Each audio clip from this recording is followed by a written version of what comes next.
어느 시골 마을에 아주 성실한 목수가 한 사람 살고 있었습니다. 하지만 성실했지만 그는 신앙은 없었습니다. 성실하게 하루하루 그렇게 살아가는 사람이었고 신앙에는 무관심한 그런 사람이었습니다.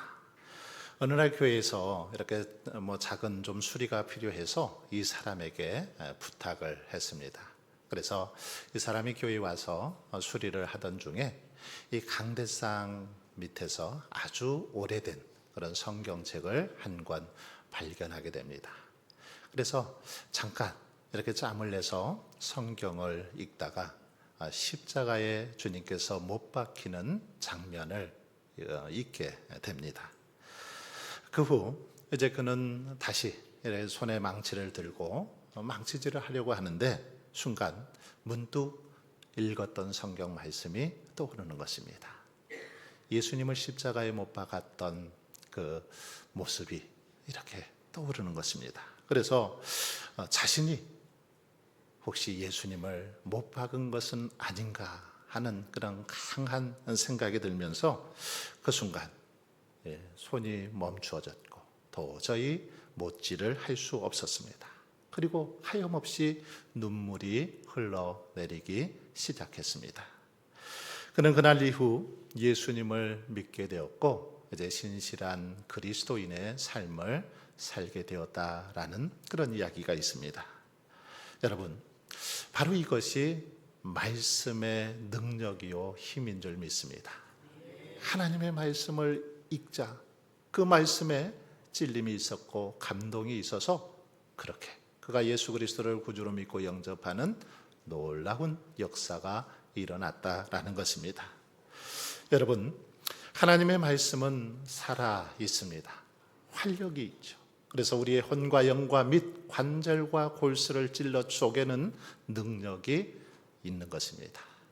누구든지 말씀 앞에 사로잡히면 그래서 놀라운 변화를 경험하게 되고 놀라운 역사를 맛보게 됩니다. 오늘 본문을 한번 보십시오. 본문 속에 사람들도 말씀을 듣고 그 말씀 앞에서 찔림을 받고 사도들에게 우리가 어찌할꼬 탄식하고 있는 그런 모습을 발견할 수 있습니다. 여러분, 우리가 말씀 앞에서 어떻게 반응하는가는 우리의 삶에 굉장히 중요합니다. 어떤 반응을 보이느냐, 어떻게 이 말씀 앞에서 우리가 반응하느냐에 따라서 우리의 삶은 정말 천지 차이가 나기 때문입니다. 예수님께서 약속하신 말씀을 붙잡고 기도하던 제자들은 오순절에 성령의 강력한 그런 임재를 체험하게 됩니다. 그러자 제자들이 다 성령이 말하게 하심을 따라서 각기 다른 말로 각자 방언으로 그렇게 하나님의 큰 일을 증언하죠. 그때 천하 각국으로부터 와서 예루살렘에 머물던 경건한 유대인들의 반응이 나옵니다. 크게 세 가지로 그 반응이 나타나는 것을 볼 수 있죠. 오늘 본문 앞에 12절로 13절을 보시면 우선 사람들 가운데 먼저 놀랐습니다. 성령의 강력한 임재의 모습을 보고 놀랐습니다. 이게 1차적인 반응이죠. 대부분의 사람들은 뭔가 기이한 일을 목격했을 때 놀라죠. 이것이 첫 번째 반응입니다. 두 번째 반응은 당황했습니다. 좀 더 구체적으로 표현하면 그들은 어안이 벙벙했죠. 뜻밖의 일을 당해서 정신을 차릴 수가 없었고 기가 막혀서 말문이 막힌 그런 상태가 되었다라는 것입니다.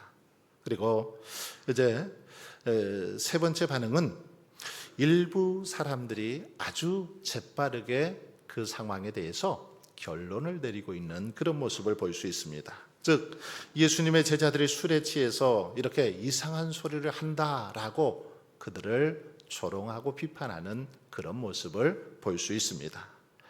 이렇게 사람들은 세 가지로 크게 반응을 했는데 이것은 여러분 그들이 성령 충만한 그 역사를 제대로 이해하지 못했기 때문이죠. 성령의 능력을, 성령의 역사를 제대로 이해하지 못했기 때문에 이런 반응을 보인 것입니다.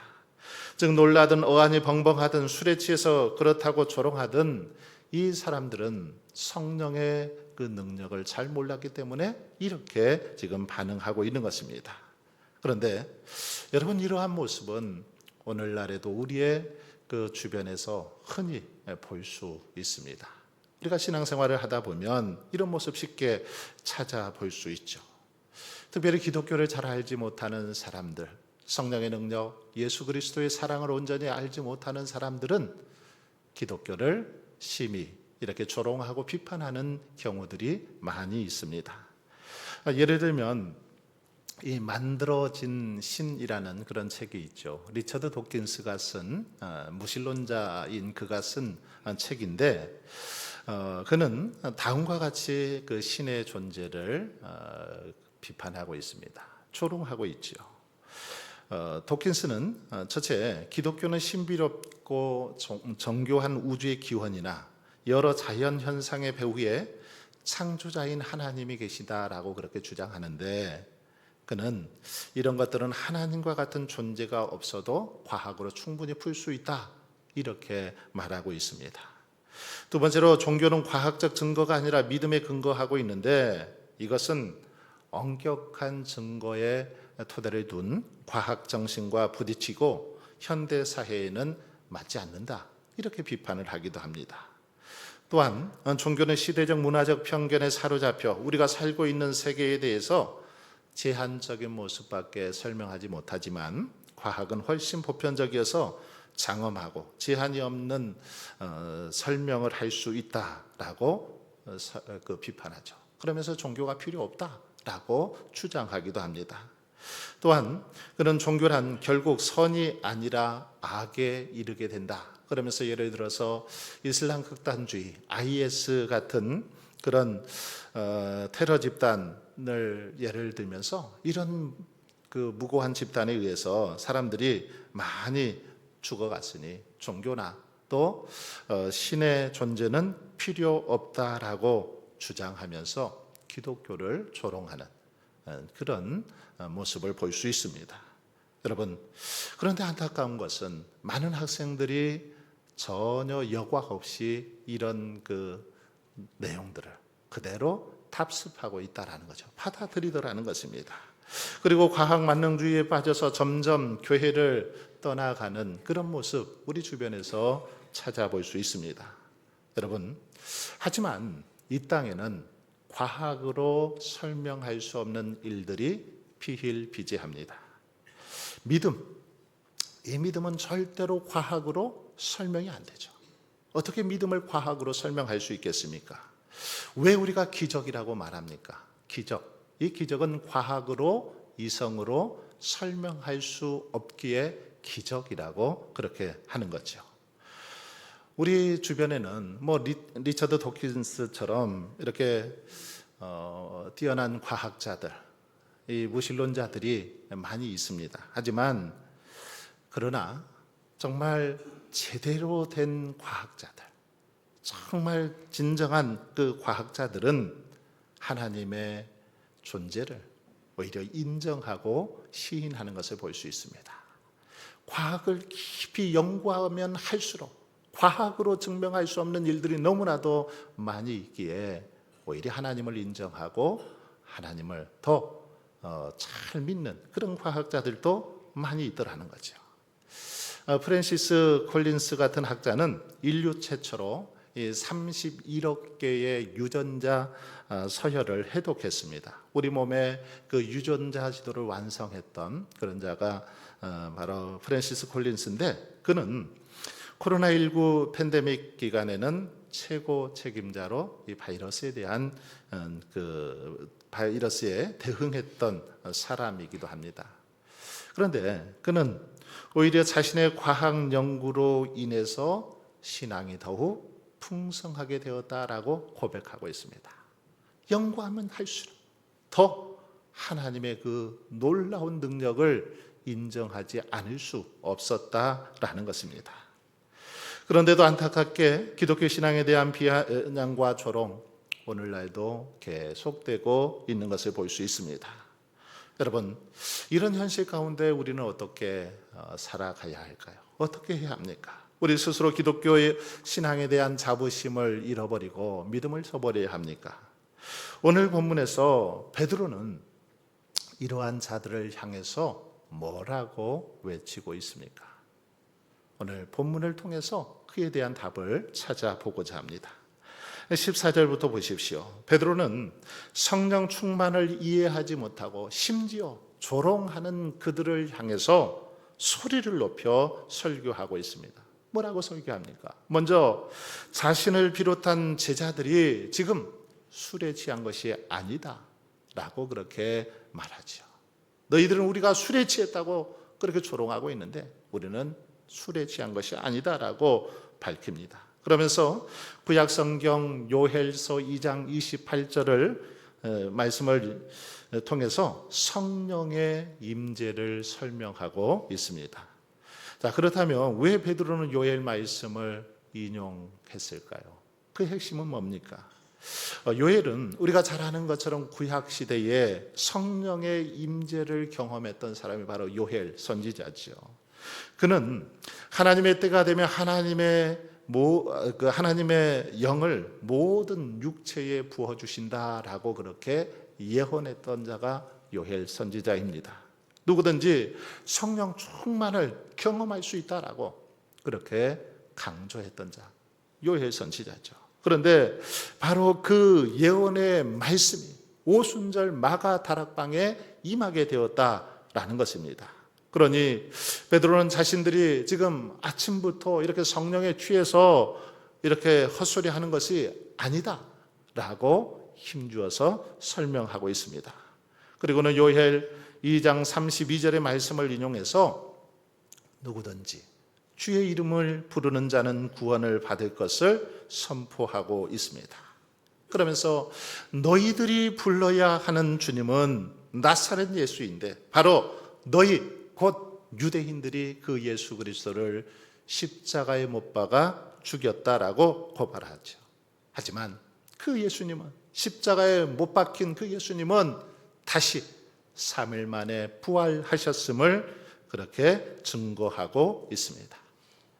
그리고는 이제 베드로는 시편 말씀을 인용해서 계속해서 설교하고 있습니다. 36절에 보면 그런즉 이스라엘 온 집은 확실히 알지니 너희가 십자가에 못 박은 이 예수를 하나님이 주와 그리스도가 되게 하셨느니라 이렇게 선포하고 있습니다. 너희들이 못 박은 그 예수님이 이제는 우리의 구주가 되었다라는 것입니다. 그리스도가 되게 하셨다라고 그렇게 선포하고 있습니다. 여러분, 베드로의 설교는 정말 대단했습니다. 듣는 사람들을 얼어붙게 만드는 설교요. 정말 강력한 그런 말씀이었죠. 그리고 베드로는 결론적으로 이렇게 말합니다. 이제 당신들은 큰일 났다. 아직도 우리가 술에 취해서 헛소리한다고 조롱하고 비웃고 있는데 너희들 큰일 났어. 당신들 이제 어떻게 할래? 라고 그렇게 책망하고 있는 그런 모습을 볼 수 있습니다. 여러분, 이런 베드로의 설교는 예루살렘을 방문하는 그 순례객들에게, 유대인들에게 큰 울림이 되었습니다. 그들의 마음을 사로잡는 그런 힘이 되었지요. 이것은 베드로가 유창한 언변으로 설교했기 때문도 아니고 그가 지혜의 말씀, 어떤 지식의 말씀을 그렇게 전했기 때문도 아닙니다. 그는 하나님의 영에 사로잡혀서 하나님께서 주시는 힘으로 힘있게 복음을 전했기 때문에 이런 놀라운 역사가 일어났다라는 것입니다. 여러분, 그러면 베드로의 이 설교를 통해서 지금 어떤 일이 일어나고 있습니까? 37절 한번 보십시오. 그들이 이 말을 듣고 마음에 찔려 베드로와 다른 사도들에게 물어 이르되 형제들아 우리가 어찌할꼬 하거늘. 베드로가 말씀을 전할 때 그 설교를 듣고 그들이 마음에 찔려서 형제들아 우리가 어찌할꼬 탄식하고 있는 그들의 모습을 볼 수 있습니다. 여기서 이 찔려라고 그렇게 번역된 이 헬라어 원어를 보면 이 때리다라는 그런 의미가 있습니다. 이 마음을 때린다라는 겁니다. 그리고 또 격하게 찔러 관통하다 이런 의미를 담고 있는 걸 볼 수 있습니다. 격하게 찔러서 관통시키다. 그들의 마음을 이 말씀으로 격하게 그렇게 찔러서 관통시켰다라는 것입니다. 베드로를 통한 성령의 음성을 듣게 된 유대인들은 자신들이 그리스도를 몰랐던 채 그동안 그리스도를 무시하고 그리스도를 십자가에 못 박고 조롱했던 죄, 예수 그리스도를 죽음으로 몰아넣었던 그 죄에 대해서 큰 찔림을 받게 되었다라는 것입니다. 마음의 마음과 양심의 가책을 느끼게 되었다라는 거죠. 말씀이 선포되어질 때, 말씀이 들려질 때 이런 역사가 일어났다라는 사실입니다. 그래서 베드로와 사도들에게 그렇게 외칩니다. 형제들아, 우리가 어찌할꼬? 우리가 이제 어떻게 해야 합니까? 라고 그렇게 묻고 있습니다. 여러분, 이 물음은 어쩌면 구원에 대한 필사적인 질문으로 이렇게 자기 죄를 깨닫고 자복하는 사람, 그들이야말로 복된 사람인 줄 믿습니다.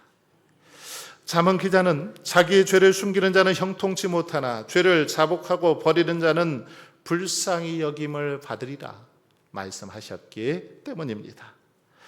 또 예수님께서도 애통하는 자는 복이 있나니 그들이 위로를 받을 것이다 라고 말씀하셨기 때문이죠.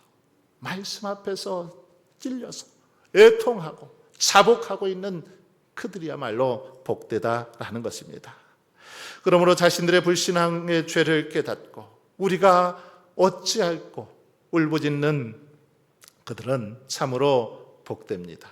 왜냐하면 이렇게 회개하고 하나님의 은혜를 갈망한 사람들은 모두 다 예수 그리스도를 영접하고 영생의 구원을 받기 때문이죠. 여러분, 이렇게 베드로의 설교를 들은 사람들은 우리가 무엇을 해야 하는가? 어떻게 해야 되는가? 어찌할꼬 그렇게 고민하며 반응했습니다. 마음이 움직였죠. 하나님께서 말씀으로 그들의 마음을 계속해서 흔들고 계셨기 때문입니다. 그러므로 형제들아, 우리가 어찌할꼬 이 한마디 속에는 깨달음과 그리고 회개의 시작이 담겨 있습니다. 즉 그들은 지금껏 자기들이 기다린 메시아가 바로 예수 그리스도였음을 이 말씀을 통해서 깨닫게 되었다라는 것입니다. 자신들이 그분을 십자가에 못 박았다는 사실을 깨달은 것이죠. 여러분, 이처럼 그들은 하나님의 말씀이 자기들의 마음을 찌를 때 방어하거나 외면하지 않았습니다. 말씀이 들려올 때 그 말씀을 거부하거나 무시하지 않고 그 말씀 앞에 우리가 어찌할꼬 탄식하며 그렇게 이제 하나님 앞에 나아가는 그런 모습을 볼 수 있습니다. 이와 같이 저와 여러분도 주님의 말씀 앞에 설 때 이러한 반응이 필요합니다. 하나님이 말씀하실 때 이렇게 반응해야 된다는 것입니다. 말씀이 우리의 죄를 드러낼 때 우리는 핑계하거나 둘러대기보다는 주님, 제가 어떻게 해야 됩니까? 어떻게 살아가야 합니까? 라고 반응할 수 있어야 된다라는 것입니다. 그러므로 여러분, 저와 여러분들도 예배할 때마다 하나님의 말씀을 들을 때마다 이런 반응이 있기를 소망합니다. 말씀을 들을 때 냉랭한 심령이 대해서 헛되이 듣지 말고 정말 이 말씀을 내게 주신 말씀으로 받고 간절한 마음으로 받고 이 말씀에 온전히 반응할 수 있기를 바랍니다. 이제 마음에 질려 안타까워하는 사람들을 향해서 베드로가 말합니다. 너희가 회개하여 각각 예수 그리스도의 이름으로 세례를 받고 죄 사함을 받으라. 그리하면 성령의 선물을 받을 것이다 라고 그렇게 말씀하고 있죠. 베드로의 이 말은 회개와 세례와 죄 사함과 성령의 선물이 순서대로 임한다라는 그런 뜻은 아닙니다. 여기서 중요한 것은 뭘까요? 회개이죠. 회개하라는 것입니다. 회개가 뭘까요? 본래 머물던 자리, 그들이 이렇게 고수하던 그 자리에서 돌이켜서 예수 그리스도를 구주로 영접하는 것이죠. 바로 이것이 회개입니다.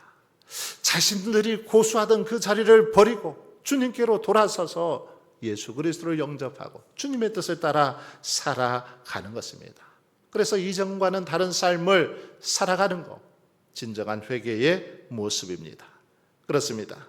회개는 단순히 감정적인 슬픔이 아닙니다. 마음의 방향을 완전히 돌이키는 것, 이게 회개이죠. 죄의 길에서 하나님께로 돌아가는 것, 이것이 진정한 회개의 모습이라는 것입니다. 그리고 이제 본문에 보면 베드로는 세례를 받으라라고 그렇게 말하는데, 세례가 뭡니까? 우리 대부분은 다 세례를 받으셨는데, 이 세례는 회개한 자가 그리스도와 함께 죽고 이제 그리스도와 함께 영원토록 살겠다라는 다짐의 표시로 받는 게 바로 세례이죠. 그러므로 우리가 하나님의 말씀 앞에 찔릴 때 그저 감정에 머물지 말고 우리는 회개하고 이제 하나님의 뜻대로 살겠습니다라는 삶의 결단이 있어야 된다라는 사실을 이 말씀을 통해서 알 수 있습니다. 바로 그럴 때 하나님의 은혜가 임하게 되고 성령을 선물로 받게 될 뿐만 아니라 교회와 가정이 부흥하고 성장하는 그런 역사가 일어나게 되는 것입니다. 두란노서원에서 나온 탈기독교 시대의 교회라는 그런 책을 보면 최근 25년간 미국 교회는 무려 성도의 수가 약 4천만 명이 감소했다라고 그렇게 말하고 있습니다. 우리나라도 마찬가지죠. 우리나라도 한때 1200만까지 기독교 인구가 그렇게 증가했다가 지금은 700만 정도 되니까 한 500만 정도가 감소되었습니다. 그런데 이렇게 교회 성도들이 감소하고 많은 성도가 줄게 된 그 이유, 몇 가지 이유가 있습니다만은 그중 가장 큰 비중을 차지하고 있는 이유 가운데 하나는 바로 명목상의 그리스도인들, 명목상의 그리스도인들로 살다가 그들이 이제 교회를 떠나갔다라는 것입니다. 이들은 교회와 교회의 문화나 사람들과의 교제는 좋아했지만 예수님을 믿지 않는 그런 사람들입니다. 그러니 다양한 가치관의 충돌과 특히 코로나19 팬데믹을 겪으면서 쉽게 믿음의 자리를 떠났다라는 것입니다. 이 미국 교회의 모습이기도 한데 오늘 한국 교회의 모습이기도 합니다. 여러분, 그러기에 우리는 이 시간 한번 조용히 스스로에게 질문을 던져보았으면 좋겠습니다. 나는 과연 명목상의 성도인가? 아니면 정말 하나님 앞에 신실한 성도인가? 그리스도인인가? 한번 깊이 생각해 보십시오. 무늬만 그리스도인이고 속은 세상 사람들이나 아무런 차이 없이 그렇게 살아가는 그런 성도는, 그런 존재는 아닙니까? 여러분, 그렇다면 이것을 무엇으로 우리가 확인해 볼 수 있을까요? 그것은 그 사람의 말이 아니라 삶을 보면 알 수 있습니다. 41절에 보면 베드로의 설교를 듣고 무려 3,000명이 회개하는 역사가 일어납니다. 엄청난 숫자죠. 그리고 이어지는 42절은 그들의 이 변화된 삶, 이제 그들이 예수 그리스도를 믿고 세례를 받고 변화된 삶을 살았는데 그 변화된 삶에 대해서 42절은 우리에게 요약해서 잘 보여주고 있습니다. 바로 회개하고 돌이킨 사람들의 삶의 핵심은 사도들의 가르침을 받아서 가르침 받기를 좋아했다라는 거죠. 사도들의 가르침을 받아서 서로 교제하고 떡을 떼며 오로지 기도하기에 힘썼다라고 그렇게 증거하고 있습니다. 이것이 변화된 자들의 모습입니다. 여러분, 이것은 단순하지만 교회 공동체의 가장 중요한 모습을 우리에게 보여주고 있습니다.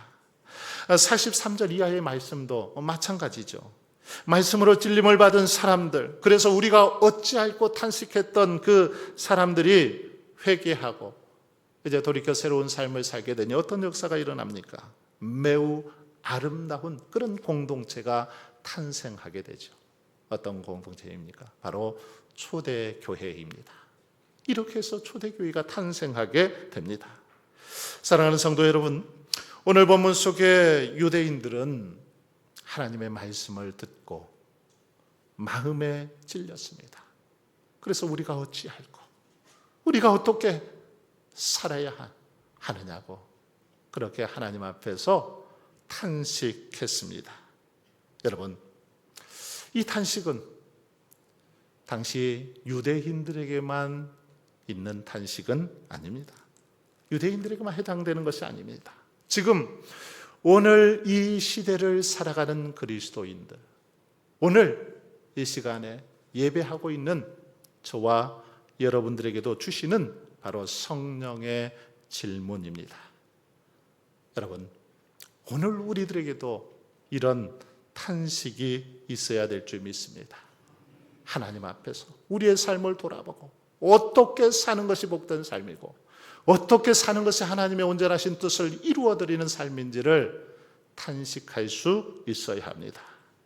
그러므로 저와 여러분도 하루하루 인생을 살아가는 동안 정말 죄 가운데 살아갈 때, 또 세상의 유혹 앞에 서 있을 때 하나님의 말씀이 우리의 심령을 찌를 때 우리가 어찌할꼬 스스로 돌아보며 정말 어떻게 사는 것이 복된 삶인지를 깊이 묵상할 수 있기를 바랍니다. 그래서 죄에 대해서는 철저히 회개하고 말씀에 온전히 순종함으로 명목상의 그리스도인, 명목상의 직분자가 아니라 참 헌신된 성도, 참 하나님께서 기뻐하시는 믿음의 일꾼들이 다 될 수 있기를 바랍니다. 뿐만 아니라 하나님의 마음을 기쁘시게 하고 교회의 새로운 그런 부흥의 주역들이 다 되실 수 있기를 주님의 이름으로 축원합니다.